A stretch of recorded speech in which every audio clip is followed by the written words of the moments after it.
નમસ્કાર. એમકેકેસ એજ્યુકેશન ચેનલમાં તમારું સ્વાગત છે. વિદ્યાર્થી મિત્રો, શું તમે પીએસસી સેટ એક્ઝામ આપવાના છો? તો આ વિડીયો પૂરો જોજો, કેમ કે આ વિડીયો તમારા માટે જ છે. આ વિડીયોની અંદર આપણે ધોરણ 3 વિષયના પ્રશ્નો જોઈશું. તો ફટાફટ આ વિડીયોને લાઈક છે અને ચેનલને સબસ્ક્રાઈબ કરી દો, જેથી તમને બીજા જ વિડીયો મળતા રહે. તો ચાલો હવે આપણે પ્રશ્નો જોઈએ.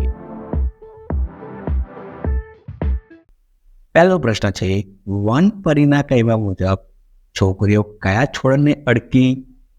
તો આપણે ઓપ્શન જોઈએ: એ ગલગોટો અને જાસ્મીન, બી મહેંદી અને લીમડો, સી મહેંદી અને ઘાસ, ડી આંબો અને લીમડો. તો વન પરીના કહેવા મુજબ છોકરીઓ ગલગોટો અને જાસ્મીન છોડને અડકી. બીજો પ્રશ્ન, બગીચામાં નીચેનામાંથી કયો છોડ જોવા મળતો નથી?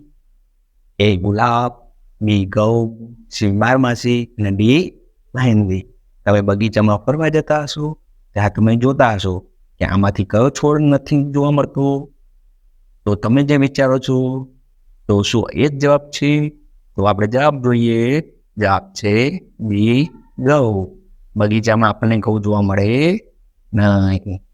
ત્રીજો પ્રશ્ન, જેનું થડ ખૂબ જ મોટું હોય તેવું ઝાડ કયું છે? નીચે જે ઓપ્શન આપ્યા છે એમાંથી કોનું થડ ખૂબ જ મોટું હોય?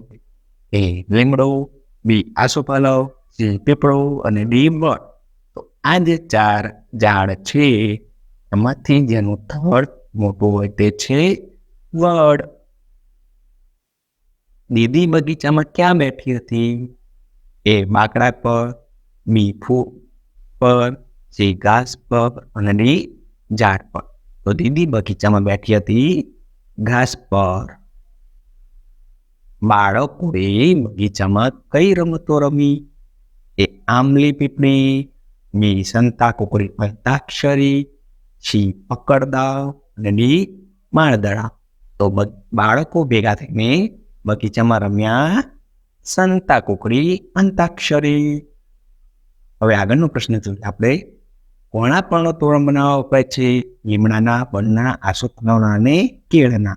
તો અહીંયા તમને જવાબ તરત જ દેખાઈ ગયો છે કે આસોપાલવના પર્ણો તોરણ બનાવવા વપરાય છે.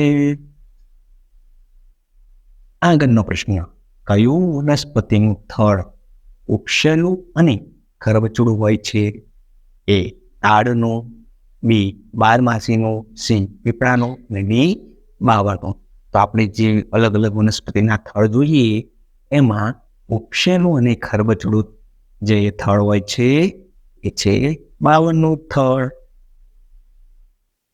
કયું વૃક્ષ ઘટાદાર અને મોટું હોય છે? એ આંબો, બી ગુલમહોર, સી આસોપાલવ અને ડી વડ. તો ઘટાદાર અને મોટું જે વૃક્ષ હોય છે એ છે વડ. આગળનો પ્રશ્ન છે, ઔષધિ તરીકે ઉપયોગી વનસ્પતિ કઈ છે? એ તુલસી, બી ગલગોટો, સી બોગનવેલ અને ડી કરેલ. તો 4 ઓપ્શનમાંથી આપણે ઔષધિ તરીકે વધારે પડતું વાપરીએ છીએ તુલસી. કયા વૃક્ષના પાંદડા કરવત જેવી કિનારી વાળા હોય છે? તમે બધાએ વૃક્ષના પાંદડા જોયા છે ને એમાં અહીંયા જે 4 અલગ અલગ વૃક્ષના નામ આપેલા છે માંથી કયા વૃક્ષના પાંદડા કરવત જેવા હોય?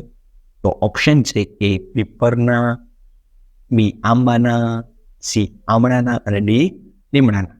તો તમે બધાય વૃક્ષના પાંદડા જોયા હોય તો એમાં કરવત જેવી કિનારી વાળા હોય છે લીમડાના પાન. કઈ વનસ્પતિની ડાળીને આપણે દાંતણ તરીકે ઉપયોગમાં લઈએ છીએ? એ આંબાની, બાવળની, શીવળની અને ડી આસોપાલવ. તો તમે બધાને ખ્યાલ છે કે અહીંયા જવાબ દેખાય છે અને જવાબ છે બી બાવળની.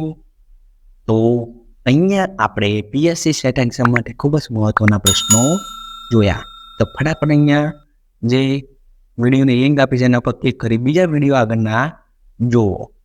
તમારો ખૂબ ખૂબ આભાર અને બીજા વિડીયો જોતા રહો.